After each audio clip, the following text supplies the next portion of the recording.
Assalamualaikum warahmatullahi wabarakatuh, teman-teman sekalian. Apa kabarnya? Semoga teman-teman sehat semua ya. Baik, para teman-teman, para pecinta tanaman bonsai, terus berkarya, terus beraktivitas, terus berbagi ilmu ya. Teman-teman sekalian, hari ini saya mau ngoprek-ngoprek tanaman.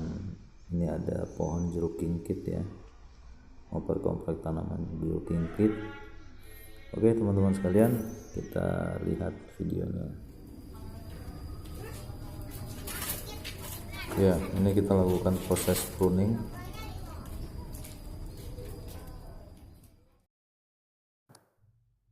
Jadi pruning atau pemangkasan daun ini supaya lebih terang ya, ngelihat bahan ini menjadi lebih jelas dan lebih terang bentuknya seperti apa.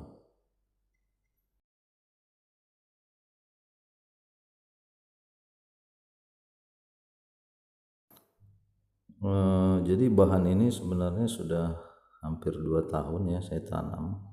Jadi dulu saya dapatkan bonggol ya dengan membeli, kemudian saya coba tanam. Ini umurnya untuk di pot sendiri kurang lebih sekitar 2 tahunan. Ya, ini hasilnya setelah kita pangkas yang daun-daunnya. Jeruk kingkit ini atau nama latinnya Tripacia trifolia atau limeberry. Di Indonesia ini punya banyak sekali sebutan. Ada mungkin yang menyebutnya sebagai jeruk ranti ya, limaukia, limau kunci, kingkip ya, jeruk rantai dan lain sebagainya. Jadi kalau kita lihat asalnya jeruk ini dari Malaysia ya, dari Semenanjung Malaya.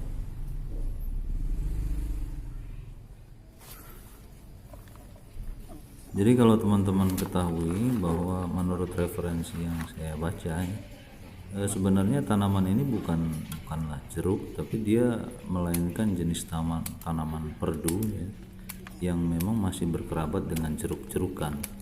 Jadi buahnya sendiri itu dinikmati, jarang sekali ya dinikmati, tetapi lebih pada digunakan sebagai obat herbal.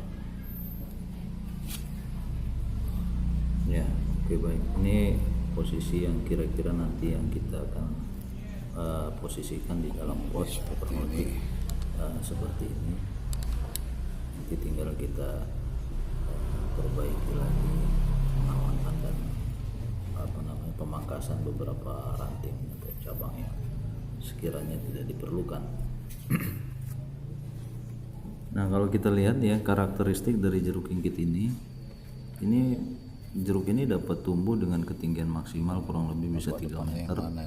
Mana batangnya sendiri tegak ya, kemudian memiliki perantingan yang banyak, kemudian daunnya adalah daun majemuk dan bentuknya tebal, warnanya hijau, kemudian buahnya yang matang berwarna merah tua ya.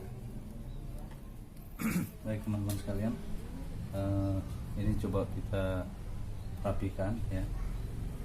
Jadi ini tadi prosesnya cukup lumayan untuk pruningnya, berdarah-darah ya. Jadi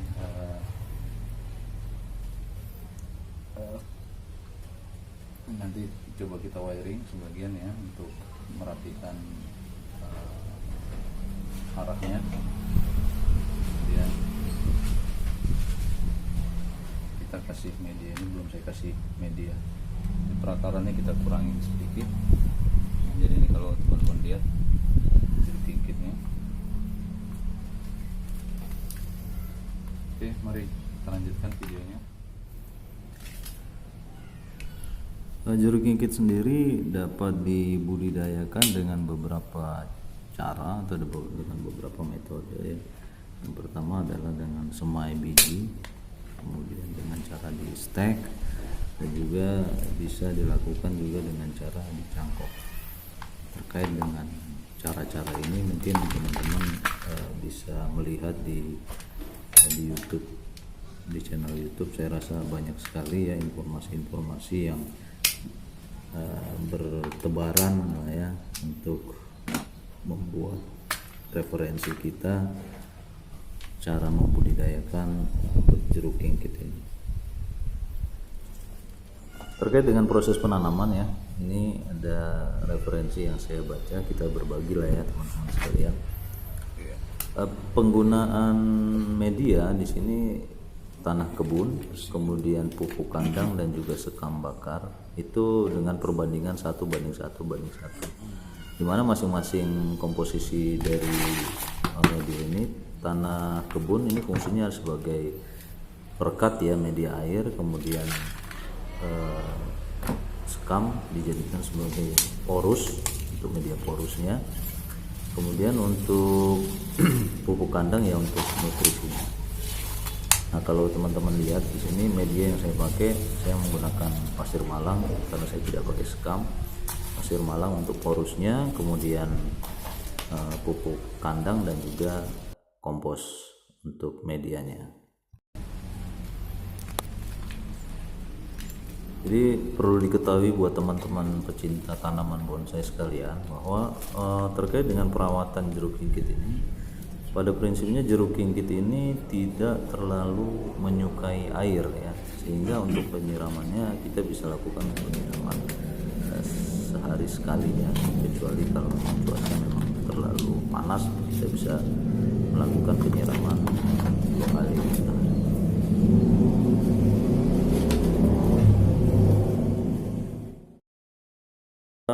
Berdasarkan pengalaman yang saya lihat, untuk jeruk kingkit sendiri ini sering sekali ya dia dimakan ulat daunnya, karena memang kelihatannya ulat doyan sekali makan jeruk kingkit. Daun jeruk kingkit maksud saya. Jadi untuk perawatan daunnya supaya tidak dimakan oleh ulat ya, saya sendiri melakukan dengan penyemprotan. Kalau teman-teman pernah nyuci beras misalnya ya, itu biasanya air cucian beras itu saya tampung. Tujuannya adalah untuk menyiram daun dari tanaman jeruk kingkit ini. Dan beberapa kali percobaan yang saya lakukan memang berhasil ya, jadi nggak ada ulat di daun.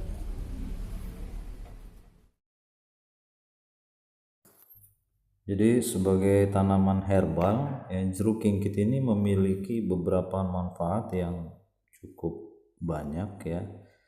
Jadi kalau kita lihat buah dari jeruk kingkit ini mengandung limonene ya, dimana kandungan ini fungsinya untuk mengobati dahak ya, batuk, sehingga dapat digunakan sebagai obat batuk. Kemudian buat menenangkan pikiran ya, mengatasi penyakit kulit, kemudian anti jamur, antiseptik ya, untuk mengatasi infeksi luka, menyembuhkan diabetes ya, menjaga dan merawat kesehatan kuku. Kemudian juga dapat mengatasi diare dan juga masalah pencernaan. Jadi banyak sekali manfaatnya untuk jeruk kingkit sendiri. Jadi kalau teman-teman punya tanaman jeruk kingkit dan berbuah ya, saya rasa selain kita mendapatkan keindahannya dalam bonsai, kita juga dapat manfaatnya. Baik, ini adalah hasil ya, proses panjang yang sudah kita oprek-oprek tadi yang saya bilang di depan ya. Jadi mungkin hasilnya kurang memuaskan karena saya juga masih pemula, masih belajar. Jadi bagi teman-teman mohon masukannya ya, mohon sarannya apabila memang dirasa perlu ada perbaikan supaya hasil dari apa yang saya buat lebih maksimal.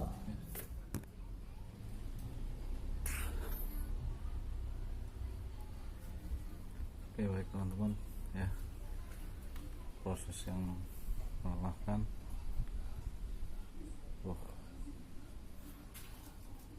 kena duri-duri ya.